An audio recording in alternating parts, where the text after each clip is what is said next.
MIC news, सत्याला शब्दाची धार। मुख्यमंत्री एकनाथ शिंदे यांना शिरूर लोकसभा मतदारसंघातून मंत्री छगन भुजबळ यांना उमेदवारी द्यायची होती, पण भुजबळांनी नकार दिल्याने ती उमेदवारी शिवाजीराव अढळराव पाटील यांना देण्यात आल्याचा गौप्यस्फोट खासदार डॉक्टर अमोल कोल्हे यांनी केला। कोल्हेंच्या गौप्यस्फोटानंतर राजकीय वर्तुळात चर्चांना चांगलंच उधाण आलंय। महाविकास आघाडीतील राष्ट्रवादी काँग्रेस पक्षाचे उमेदवार खासदार डॉक्टर अमोल कोल्हे यांच्या प्रचारार्थ भोसरीत अंकुशराव लांडगे नाट्यगृहात कार्यकर्ता मेळाव्याचे आयोजन करण्यात आले होते।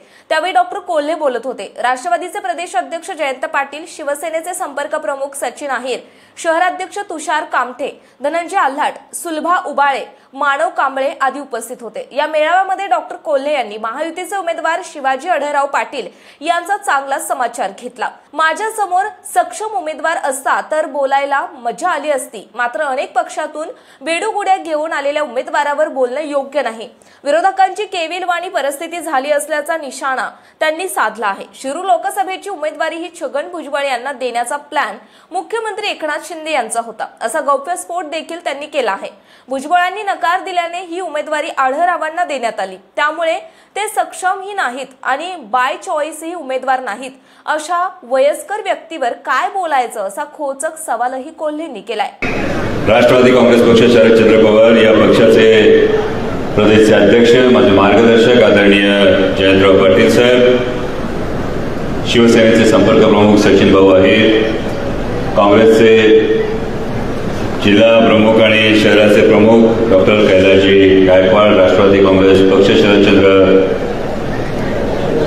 कैलास भाऊ कदम, राष्ट्रवादी काँग्रेस शरदचंद्र पवार पक्षाचे शहराचे अध्यक्ष तुषार भाऊ कामठे, शिवसेनेचे शहर प्रमुख धनंजय आल्हाट, व्यासपीठावरील सर्वच मान्यवर, वेळेची मर्यादा आहे आणि मला स्वतःला मार्गदर्शन ज्यांचं कायम गरजेचं आहे ते मार्गदर्शन मला ऐकायचं आहे। त्यामुळे व्यासपीठावरील सर्व मान्यवर, आपण सगळेजण, आमचा रूल असा आहे की वाजवलं की भाषण थांबवायचं, मी ज्यावेळी वाजवलं त्याच्या आधी भाषण थांबवायचं नाही। साहेब, गेली 5 वर्ष पार्लमेंटमध्ये बोलू देत नाही याची सवय झालेली आहे, कारण सारखी बेल वाजत असते। पण समोर बसलेले आपण महाविकास आघाडीचे सगळेच धडाडीचे कार्यकर्ते, मनापासून तुमच्याविषयी जो एक आदर, जी आपुलकी जी निर्माण झालेली आहे, त्याचं एक फार महत्वाचं कारण आहे सचिन भाऊ, मी मनापासून कौतुक करेन।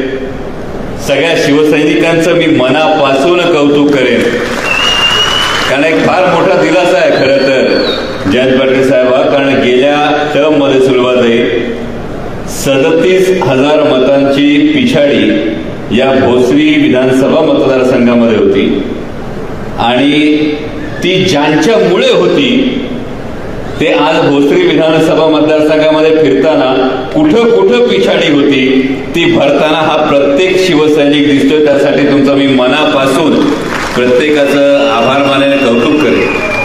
खरं तर विरोधी उमेदवाराविषयी सचिन भाऊंनी जे सांगितलं, पण विरोधी उमेदवाराविषयी फार काही भाष्य खरं तर मी करू इच्छित नाही, कारण जर सक्षम उमेदवार समोर असता किंवा पहिल्या चॉईसचा उमेदवार समोर असता तर बोलायला साहेब मजा आली असती। कारण मी परवाच मीडियामधून ऐकलं, मीडियामध्ये बातमी सुद्धा याची आली होती की समोर असलेले महायुतीचे उमेदवार जरी 4 पक्षांमध्ये बेडूकुड्या मारून गेले असले तरी सुद्धा पहिल्या पसंतीचे उमेदवार नव्हते। उमेदवारी खरं तर ही वेगळ्याच ठिकाणी देण्याची माननीय मुख्यमंत्री महोदयांची इच्छा होती आणि जी बातमी मला समोर मीडियातून ऐकायला मिळाली तुषार भाऊ, त्यानुसार छगन भुजबळ साहेबांची उमेदवारी ही माननीय मुख्यमंत्री महोदयांच्या डोक्यात होती, परंतु छगन भुजबळ साहेबांनी नकार दिल्यामुळे ही उमेदवारी घेण्यासाठी पुन्हा एकदा जिथे आधी उद्धव साहेबांना धोका देऊन शिंदे साहेबांच्या शिवसेनेत गेले, तिथून त्यांनाही उडी मारून शेवटी ज्यांच्यावर टीका केली आणि ज्यांना 2019 मध्ये हिम्मत असेल तर समोर लढून दाखवा असं आव्हान संसदेच्या प्रांगणात उभं राहून देत होते, त्यांच्याच वळसणीला जाऊन आज उमेदवारी घ्यावी लागली। अशी जर केविलवाणी परिस्थिती असेल तर अशा उमेदवाराविषयी फार जास्त बोलणं काशीनाथ भाऊ काही मला योग्य वाटत नाही। कारण पराभव समोर दिसत असल्यानंतर जी अत्यंत वाईट अवस्था होते त्या पद्धतीनं भारतरत्न डॉक्टर बाबासाहेब आंबेडकरांनी संविधान दिल्यानंतर प्रत्येकाला प्रचार करण्याची ही जी शैली मुभा आहे, परंतु जिथे प्रचार असेल तिथे कुठेतरी बॅनर लावायचा, तो बॅनर कुठल्या तरी कोपऱ्यात असतो, पण पैशाच्या जोरावर काही माध्यमकर्मींना हाताशी धरायचं आणि त्याची घाईघाई बातमी करायची. आता तेही पुरे नसं झालंय, म्हणून कुठेतरी 2 कार्यकर्त्यांना कोपऱ्यात उभं करायचं. त्या 2 कार्यकर्त्यांनी गेल्यानंतर आवर्जून मला प्रश्न विचारायचा, पण तो प्रश्न विचारताना किती हास्यास्पद परिस्थिती असावी साहेब. प्रश्न विचारताना 20 वर्षाचा कार्यकाळ हा 5 वर्षाशी जर तुलना करावी लागत असेल तर 5 वर्षाचं नाणं खणखणीत हे कळून चुकलंय, म्हणून अशा पद्धतीचे रडीचे डाव खेळावे लागतात. पण महत्वाची गोष्ट त्यांच्यासाठी माझ्या कायम एकच सदिच्छा, एकच शुभेच्छा आहे. कारण अशा वयस्कर नेतृत्वाला मी कायम सदिच्छा, शुभेच्छाच देईन की गेट वेल सून. 3 इडियट्स सिनेमामध्ये एक प्रसंग होता, आठवतं आपल्याला?